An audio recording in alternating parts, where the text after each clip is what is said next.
What is happening, ladies and gentlemen? Welcome back to the channel. Today we are gonna be checking out the history and the story behind the iconic Gravedigger. A couple of reactions ago, we looked at Monster Jam 2025, and the one of them that stood out was the Gravedigger, and I was talking about how I've known it for so many years.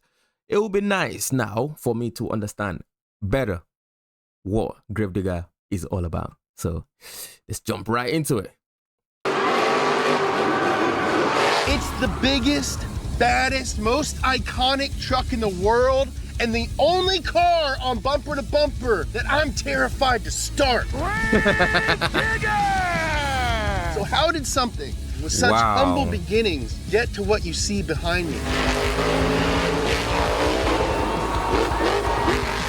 So perk up, you little babies, and pay attention. We're going Ghost Flames to Headstone, Full Moon to Haunted House, Bumper to Bumper. I can't believe I'm about to say this. A freaking Gravedigger!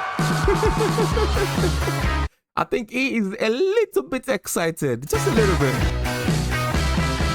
Good car origin story. The true beginning of Gravedigger starts with the buff horse. The horses that pulled the most weight over the greatest distance were deemed the buffest. What?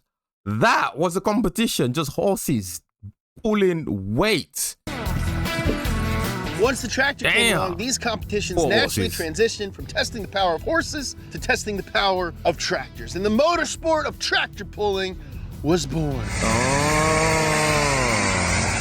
These tractor pulls also featured other fan favorite spectacles at halftime, like mud bogging and funny car dirt dragster pulling. But it was in 1983 when the first Car Crush exhibition got everyone all hopped up on trucks with big wheels. This was the beginning of what would soon be known as Monster Truck Racing. Back in 1982, Dennis Anderson, a farmhand at the time, had a rust-red 52 Ford pickup truck with a Chevy small block motor in it. So he jacked it up, threw some tractor tires on it, and started competing in mud bog races in his free time. Well, and like the farmers before him, he also partook in the age-old sport of trash talking with your buddies. Wait, sorry, I can't get over this shot right here, guys. Do you think he had to use a step ladder to get up there? And then try to start looking cool and worrying about falling over? You gotta think about the before, man. Because the after always looks cool, but what happened before this shot right here? He also partook in the age-old sport of trash talking with your buddies. During one of these good-natured verbal razz sessions, he told one of his fellow mudboggers who had a newer truck that he'd take this old junk and dig you a grave with it. And the name Gravedigger just stuck. Of course it did. It's the coolest freaking name ever. Anderson made the switch from mud bogging to good old monster trucking when the truck scheduled to do a car crush at a local pull event just didn't show up. Dennis offered to take his place, and he did not disappoint. All those cars got super crushed, and Gravedigger started touring around a local tractor pull event, smashing cars at halftime. That's what how a lot of things happen in this life. When an opportunity comes, you better be ready to take it. You better be ready. And that's exactly what's happened with him right here. He had that one opportunity, somebody drops out and he's there to crush it. Now, as advancements in car crushing technology progressed, Anderson switched up the chassis and built a new monster truck. A truck that would form the basis for the one that you see here. That next Gravedigger, a 1951 Ford panel truck, originally sported a gray and blue paint scheme. But the colorway didn't really give off the chilling vibe that he wanted. So he went down to a local auto body shop and asked them to come up with something that matched the truck's spooky name. It looks like back in the days, it was more about the truck itself and adding modifications to the truck. But now it's like the whole platform is different. They just put a shell on top. Where back in the days, it was actually the truck. A whole truck, like a functional truck. Look, it looks like it's been cut in half here somewhere, but it's still like the whole truck, you know what I'm saying? Like real truck. What he got was Ghost Flames, a grave site with headstones bearing the names of the trucks he put in the grave, and a ghostly looking skull watching over the grave site from above. Ooh, that's cool. Even today, the Gravedigger trucks are still hand painted, which is crazy because these things get smashed the F up. A bunch. Wait, what? They're unpainted all the time. Now, the body on this truck is actually based on a 1951 Chevy panel wagon. Anderson made the switch from Ford to Chevy in 1989, matching the exterior to the Chevy big block powering this beast. That same year, I made the switch from diapers to Teenage Mutant Ninja Turtle briefs, and I've never looked back. Legit. Another iconic part of the Gravedigger is its pair of ominous red headlights. Now, Dennis was in his shop looking at his newly painted truck when he got an idea. He had previously built a hauler out of an old school bus to transport Gravedigger to events. And it just so happened that these same headlights were laying out on his workbench as he admired his new truck. 30 minutes later, the swap was done. And the sinister headlights have been on every Gravedigger ever since. I didn't even know they were functional. I can see the cables behind there. We got some cables in there. One of the things that makes a Monster Jam truck a Monster Jam truck are the freaking tires. These big tires, boys are massive, 66 inches tall. That's 5 feet 6 inches. That's as tall as Lil Wayne. They're also 43 inches wide, or the waist measurement of Nolan's dungarees. Damn. Due to the massive amount of volume inside these tires, they only require about 23 PSI of air to be all pumped up. To put that into perspective, your average car tire is around 35 PSI. When coming down from a jump, the tires flatten almost completely. I mean, you got a 12,000 pound truck falling 40 freaking feet. So yes, stuff's gonna get compressed.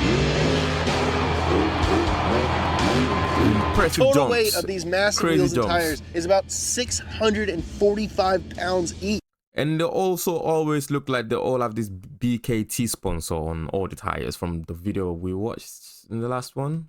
And if you're interested in picking up a set for yourself, get your mom's checkbook out, because the price of one of these bad boys, $10,000, is about $3,000 just for the tires. Okay. Very cheap compared to what I was thinking. Nitrogen charged shocks on each corner of Gravedigger. Now, unlike leaf springs that had only about 6 inches of travel, these shocks have 30 inches of travel and are specifically made for the Monster Jam truck industry.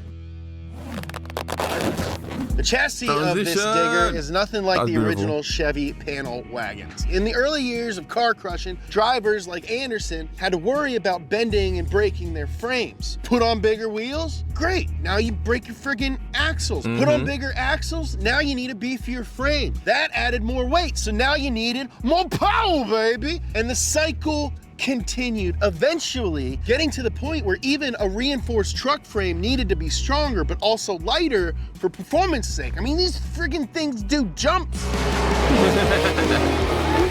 They do a lot of jumps. This all led up to the construction of a custom steel tube chassis. These chassis are now built by CRD, the company that builds almost all of the Monster Jam truck chassis. I knew it. I thought so. Like, they all just look so similar to each other that it's just the shell that looks different, really. The bottom half of the chassis on this digger is the same as every other Feldon truck. This allows the trucks to have as many interchangeable parts as possible. And in any sort of motorsport, that's helpful. But the top half is unique to Gravedigger, designed specifically to fit the famous Chevy panel wagon body. You know, I've been told that I have a bit of a Chevy panel wagon body. I like this guy. He's funny.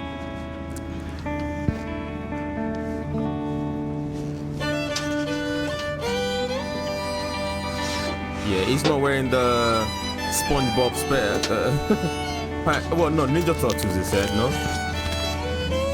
He's left those boxes behind. This is all you got. Oh my God, it's so tight. It's tight in here. Inside of the digger is a single center seat with 5-point harness to keep you from flopping all over the place, which is important because this truck likes to flip around a lot. It's It's got an instrument panel with gauges for oil pressure, temperature, voltage, a handle that will shut the truck off and cut the fuel pump if pulled. Like all Monster Jam trucks on the circuit, Gravedigger has rear steering in addition to the traditional front wheel steering. This switch right here is all you need to turn those massive 66-inch tires. It's an electric-driven hydraulic pump operation. Click the switch left, rear wheel turns left. Click it to the right, and it turns right. Sounds easy, right? Well, that also means when turning, the driver only has one hand on the wheel. I don't even drive my car with one hand. 10 and 2. That is crazy. Like, if you're turning right, you have to click it to the left. Right? And if you're turning left, you have to click it to the right for the tires to go the opposite direction from the front tire so you can make that corner, right? Am I making sense? I feel like I don't know. Always. The front steering uses a conventional belt-driven power steering pump. Unlike most conventional power steering systems, this one uses a relief valve to blow off excess pressure. If it didn't have this valve, a hard front wheel landing could generate enough back force in the lines to jerk the steering wheel so hard that it'll break your freaking fingers and your wrist. You can't dig a grave with a broken wrist. Another really cool safety feature is an onboard remote ignition interrupter. It's a way for someone outside of the truck to kill the engine if things get out of control and the driver can't shut off the truck themselves. So someone anywhere in this stadium could be like, oh no, it's getting too real. Shuts down. Now this is cool. The gas pedal has a tow hook that will allow the driver to pull up on the accelerator in the event that it gets stuck. I wonder how often that happens. It's definitely happened once, for sure, else they wouldn't have this hook. It's really cool. There's plexiglass installed around the bottom of the cab on the inside of the wheel wells so that you can actually see what is happening to each wheel. Your field of vision is much worse than you think it would be being in a jacked up truck like this. But the coolest part of the interior is the start button. I'm about to start up Gravedigger. He got so excited, he said, Greg.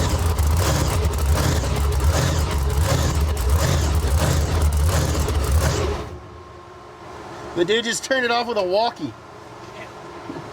Sick. Powering Gravedigger is a Merlin 540 cubic inch supercharged methanol fueled Reaper of a motor, making 1,500 horsepower. It needs all them horsepower to send this 12,000 pound truck 40 feet in the air. Now these things take a beating through the course of a season, so reliability takes a front seat to power. A reliable 1,500 horsepower motor. Sick. The placement of the power plant is important too. The Gravedigger team was one of the first to mount the engine in the rear of the truck for better weight distribution. Most all Monster Jam trucks on the circuit do that today, but it was Gravedigger that led the way. Pioneers, man. Pioneers. That's pretty cool. Monster trucks are freaking awesome. Let's be real, these trucks are engineering marvels. They take abuse and punishment that no other vehicle in the world could withstand, and they do it constantly. The Monster Jam circuit has 350 shows a year in the US alone, and the Gravedigger team sends a truck to every show. That's why there are 9 of these big hogs competing and traveling all over the world, showing everyone what the Gravedigger does best. I would have watched it so bad now. The heck out of you. Come on, I need to go check out the dates in the UK. Yeah, go watch a Monster Jam show. Well, that was pretty awesome. I love that. Oh man, I like learning about these things and having a better understanding of what they are and the origin stories and things like that. That is pretty damn awesome. Guys, we're gonna jump out of here. Thank you very much for watching this one. Don't forget to smash the like button and subscribe. And as always, if you want to join the party, there's a join button as well. Smash it. And then, yeah, welcome to the Uncle Flex community. You know what I'm saying? See you in the next one. Take it easy. Goodbye. Peace.